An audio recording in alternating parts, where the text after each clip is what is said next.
മൺമറഞ്ഞു പോയി എന്ന് നാം കരുതുന്ന ചില കുഞ്ഞു വാക്യങ്ങളുണ്ട്. എന്തൊക്കെയുണ്ട് വിശേഷങ്ങൾ, സുഖമല്ലേ? സന്തോഷം പകരുന്ന ഒരു വിശേഷം അറിയാനുള്ള, സുഖവിവരങ്ങൾ അറിയാനുള്ള ആകാംക്ഷയിൽ നിന്ന് വരുന്ന സുന്ദരമായ ഒരു വാചകം. മറ്റൊന്ന്, സാരല്യാന്നേ, എല്ലാം ശരിയാകും. ആശ്വസിപ്പിക്കലിൻ്റെ, പ്രതീക്ഷയുടെ ഒരു വാചകമായി ഈ വാചകവും നമ്മുടെ ജീവിതത്തോട് ചേർന്ന് നിന്നിട്ടുണ്ട് ഒരു കാലത്ത്. വിട്ടുകള എന്നുള്ള ഒരൊറ്റ വാക്ക് മതി ചിലതൊക്കെ തിരിച്ചു പിടിക്കുവാനുള്ള ഊർജം ലഭിക്കാനായിട്ട്.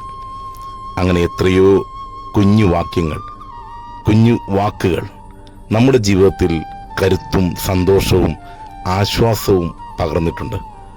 അത്തരത്തിലുള്ള വാചകങ്ങളെ ചേർത്ത് പിടിക്കുവാനും വിശേഷങ്ങൾ അറിയുവാനും വിശേഷങ്ങൾ തിരക്കുവാനും ആശ്വസിപ്പിക്കുവാനും വാക്കുകളെ, കുഞ്ഞു വാക്യങ്ങളെ അതിൻ്റേതായ രീതിയിൽ ഉപയോഗിക്കുവാനും നമുക്ക് സാധിക്കട്ടെ.